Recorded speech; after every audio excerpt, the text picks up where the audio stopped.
ကရင်ပြည်ဖရူဆိုမြို့ကနေဘော်ရခက်ဖက်စစ်ကူပိုးတဲ့ရင်တန်းလူချွေးတပ်ဖွဲ့ကိုကရင်တော်လိုင်းတပ်တွေကကြားဖြတ်တက်ရမှာစစ်သား9ဦးသေတနင်္ဂနွေလက်သိမ်းမိတယ်လို့ကနရဝတီတိုင်းကဖော်ပြပါတယ်။မန်လာစချောင်းနေမှာအဲ့ဒီရင်တန်းလူချွေးဖွဲ့နန်းဖဲကြီးရွာနေကချောင်းတဲ့ရေခတ်ဆင်းစဉ်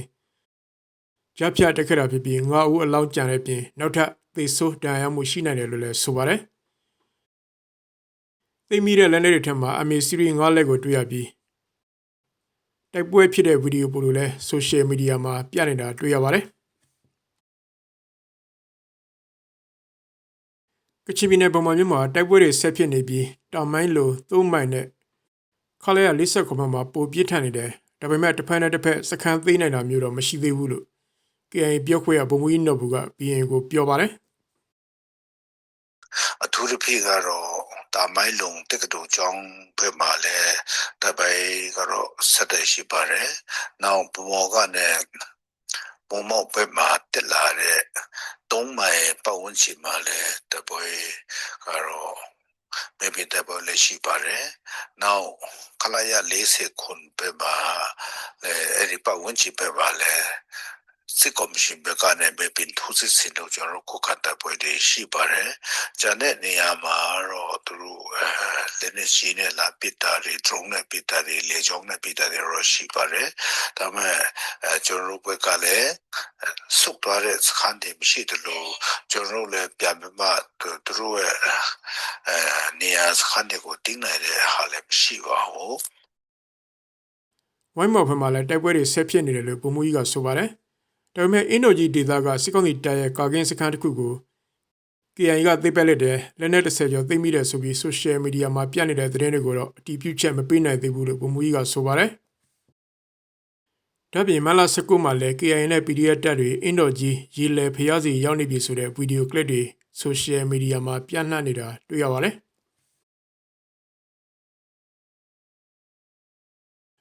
မန္တလေးတိုင်းမြစ်ချံမြို့နယ်တောင်ကျွန်းရွာကနေပိတ္တရွာဖက်စစ်ကြောင်းထုတ်လာတဲ့စစ်ကောင်စီတပ်ကိုတော်လိုင်းတပ်တွေကကြားဖြတ်တက်ရမှာ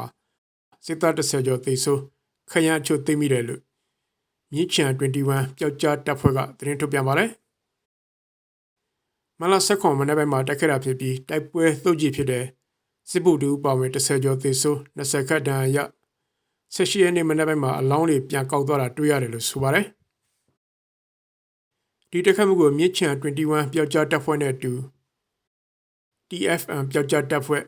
1မိုးစစ်ကြောင်းနဲ့ဒေသတွင်းရှိတော်လှန်ရေးတပ်တွေပူးပေါင်းဆောင်ရွက်တာလို့ဖော်ပြထားပါတယ်။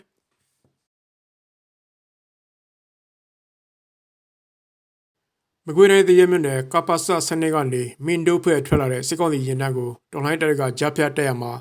စစ်သား2ဦးသေ2ဦးဒဏ်ရာရပြီးတဲ့နောက်တပ်ပြန်ဆိုးသွားတယ်လို့ပမပီကော့ကွေးတပ် USPA ကသတင်းထုတ်ပြန်ပါတယ်။မလ18မနက်7:00နာရီခန့်မှာအင်အား80ပါအဲ့ဒီရင်တန်းကြောက်တိုင်ကြီးမရောက်ခင်ခုတန်ကြီးပါနေတက်ခတ်တယ်လို့ဆိုပါတယ်။တိုက်ပွဲချီမိနစ်20ခန့်ကြာပြီးတဲ့နောက်စစ်ကြောင်းတစ်ခုလုံးကပ္ပစစနစ်ဖက်ပြန်ဆိုးသွားတယ်လို့ဖော်ပြထားပါတယ်။တနင်္သာရီတိုင်းတရားချမ်းမြို့နယ်ဂုံညင်းစေရွာနဲ့အနီးဝန်းကျင်ကိုစစ်လေယာဉ်တွေကဆက်တိုက်ပို့ကျက်နေပြီးအဲ့ဒီဝန်းကျင်မှာပိတ်မိနေတဲ့စစ်ကောင်စီတပ်သားတွေကယ်ထုတ်ရေးတွေဖြစ်နေတယ်လို့ဒဝဲဝါ့ချ်ကဖော်ပြပါတယ်။မလ18မွန်လွယ်ပိုင်းမှာ112 KAW တက်လေယာဉ်တွေက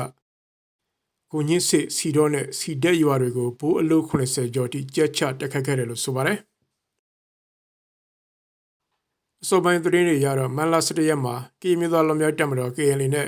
ပြည်သူ့ကာကွယ်ရေးတပ် PDF တပ်တွေသိပ်ပက်လိုက်တဲ့ဝင်းဝတ်တပ်စခန်းကနေထွက်ပြေးလာတဲ့စစ်သားတွေဟာကိုညင်းစစ်ရွာဘက်ရောက်လာပြီးအခုသတင်းတစ်ပတ်ခန့်ကြာတဲ့အထိအဲ့ဒီမှာပိတ်မိနေတဲ့တော်လှန်ရေးတပ်တွေကဝိုင်းဝန်းပိတ်ဆို့ထားတယ်လို့သိရပါတယ်။ကိုညင်းစစ်ရွာကနေချောင်းတိုင်းလှေနဲ့ပင်လယ်ဖက်ကိုဆိုဖို့ပင်လယ်ဖက်မှာလည်းစစ်သည်ဘော်ကစောက်ကျွနေပြီးလက်လက်ကြီးတွေနဲ့ပါပြစ်ကူပေးနေတယ်လို့ဒေသခံတွေပြောတာကိုကိုကားဖော်ပြထားပါတယ်။အမေရိကန်နိုင်ငံသားတွေကိုပြစ်မှတ်ထားလေလံနေတဲ့ online ငွေလေကိုင်းကြားဖြတ်တွေဟာကမ္ဘောဒီးယားထိုင်းမြန်မာနယ်စပ်ရှောင်းမှာရှိနေပြီးအဲ့ဒီနိုင်ငံတွေထဲအထိဝင်ရောက်ဖြုတ်ခွင်းသွားမယ်လို့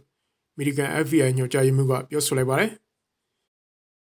အီရန်စစ်ပွဲပါဝင်လက်ရှိလူချွေးအစီအမံတွေနဲ့ပတ်သက်ပြီးမလာ19ကအထက်လွှတ်တော်မှာကျင်းပတဲ့ကြားနာပွဲအတွင်း FBI ညွှန်ကြားရေးမှူးကအခုလိုပြောသွားတာဖြစ်တယ်လို့နိုင်ငံတကာသတင်းတွေမှာဖော်ပြထားတာတွေ့ရပါတယ်ခင်ဗျာ။